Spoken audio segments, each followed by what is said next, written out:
Inside this jar is the complete meal: a hand-shaped pork patty, rice, carrots, all sealed together in one glass jar. Open it, reheat it, eat it. The whole thing. This is the poor man's steak in a jar, a Depression-era method of turning the cheapest cut of pork into a preserved, ready-to-eat meal that families relied on when everything else ran out. Today I'm going to show you exactly how to make it.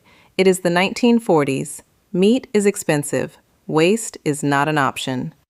Farm families had access to cheap pork cuts, the kind of cuts that would not hold together as a proper steak. Too rough, too uneven, too fatty in the wrong places. So they did something clever.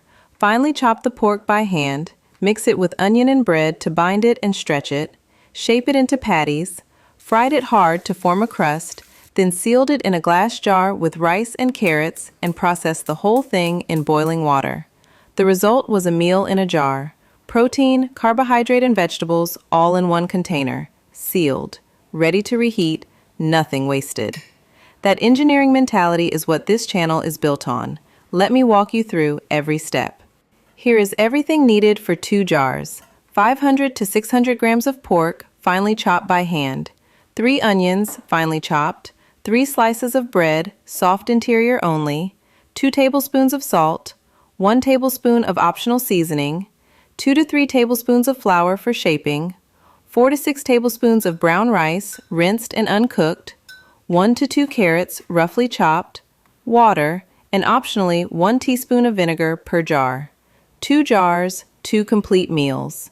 Before anything else, notice the bread in the ingredients list. This is not a mistake and it is not filler. Bread in a meat mixture absorbs the moisture released by the pork as it cooks. It binds the patty from the inside. Without it, a hand-chopped mixture this coarse will fall apart in the frying pan and definitely fall apart inside the jar. The bread is structural. It stays in. Finely chop the pork by hand. Do not grind it. Ground meat produces a paste-like texture. Hand-chopped pieces keep their structure through frying and through the long processing time. Step 1. Make the meat mixture. First, cut the pork into strips, then into small cubes before finely chopping. Not ground, not blended. Small pieces cut by hand. Finely chop the onions separately. Cut the bread into small cubes, removing the crusts. Soft interior only. Combine the pork, onion, and bread in a large bowl. Add the salt and any optional seasoning. Mix everything thoroughly by hand. The goal is a completely uniform mixture where the bread and onion are distributed evenly through every part of the pork. Because if the bread is clumped in one area, those patties will bind unevenly. Some will hold, some will fall apart. Mix until it is consistent all the way through. Mix by hand until there are no separate pockets of bread or onion anywhere in the mixture. Uniform distribution is what makes every patty hold. Step 2. Shape and fry the patties. Shape the mixture into patties. Size them to fit your jars. They need to sit flat inside and stack on top of each other. Test the size against the jar opening before frying. Lightly coat each patty in flour on both sides. Here is why. The flour creates a surface that browns faster and holds harder under high heat. That flour crust is what keeps the patty together during the long processing time in the jar. Without it, the patty softens and loses its structure. Heat oil in a pan on high heat. Fry each patty for approximately 7 minutes per side. Do not rush this. Do not drop the heat to medium because it feels safer. High heat, 7 minutes per side, a firm golden crust on both faces. See that crust when you flip it? That is what you are looking for. Firm, golden, slightly resistant to the spatula. That crust is the structure that holds through everything that follows. Let the patties drain on paper towels to remove excess fat. High heat, 7 minutes per side, a firm, golden crust on both sides before the patty goes anywhere near a jar. Pale patties will fall apart. Golden patties hold. Quick question while the patties are frying. Have you ever made anything like this before? A hand-shaped meat mixture, something bound with bread, fried, and then preserved? Or is this completely new territory? Drop it in the comments.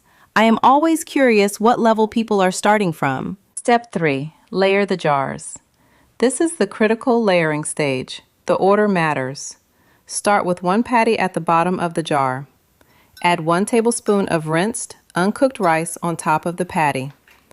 Add the second patty. Repeat the layers. Finish with the chopped carrots at the top. Now pour hot water into the jar until the contents are just covered. Leave a headspace of 2 to 3 centimeters between the water level and the rim. Here is why that gap matters. The rice expands as it absorbs liquid during processing.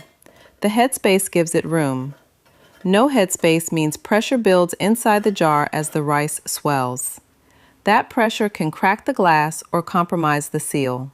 If using vinegar, add 1 teaspoon per jar now. Wipe the rim completely clean. Seal the lid tightly. 2 to 3 centimeters of headspace every time. The rice will expand. The space is not optional. Step 4. Process the jars. Place the sealed jars in a large pot. Cover completely with water. Bring to a gentle boil. Hold that boil for 3 to 4 hours. This step is what transforms layered raw ingredients into a complete cooked meal inside a sealed jar. Over those 3 to 4 hours, the uncooked rice absorbs the liquid and the juices from the pork patties. It cooks through completely. The carrots soften. The patties firm up further inside the sealed environment. By the end, what was a jar of separate components is a cohesive, unified meal. Keep the water level above the jars throughout. Top up with hot water if it drops. Once the processing time is complete, leave the jars in the water to cool slowly. Do not remove them immediately. Rapid temperature change can crack the glass. Before moving on, this is worth saying clearly. Pork and rice are both low-acid foods. Low-acid foods processed only in boiling water carry a risk of botulism if the seal fails or the processing is insufficient. This method is rooted in how families preserved food before modern food safety standards existed. It is a historical technique used in hard times. For safe, long-term storage of meat-based jars by modern standards, pressure canning is the recommended method. It reaches the higher temperatures needed to fully eliminate that risk. If long-term storage is your goal, pressure canning is worth researching. What we are making here is a traditional, historically grounded preservation method. Understand what it is. Step 5. Check the seals and store. After the jars have fully cooled, check every single one. Press the center of each lid. A properly sealed jar has a lid that is pulled inward, firm and concave, with no flex under pressure. A lid that pops or flexes when pressed has not been sealed. That jar does not go on the shelf. Refrigerate it and use it within a few days.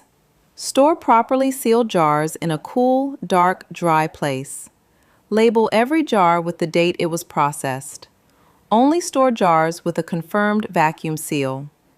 A lid that flexes means the seal failed. That jar goes straight to the fridge, not the shelf. Let me put into words what is sitting on that shelf. 2 jars. 2 complete meals. Pork patties made from hand-chopped meat and bound with bread. Rice that cooked inside the jar and absorbed every drop of the pork's juices. Carrots softened to tenderness in the same sealed environment. This is not a tin of beans. This is not a packet of dried powder. This is a real meal with real texture and real flavor, built from the cheapest cut of pork available and ingredients that cost almost nothing. That is the waste nothing mentality that built this method. Take what is cheap and available. Use everything. Engineer the outcome so nothing is lost. A jar like this sitting on a shelf does not compromise food. It is a meal that someone took the time to build properly. I am genuinely curious about something. When you think about building a food reserve for your household, what is the first obstacle that comes to mind? Time? Cost? Not knowing where to start? I ask because the answers are different for everyone, and I find it genuinely useful to understand. Leave it in the comments. When it is time to use one, open the jar. The smell alone is the payoff. Pork, onion, and rice that were cooked together inside a sealed jar.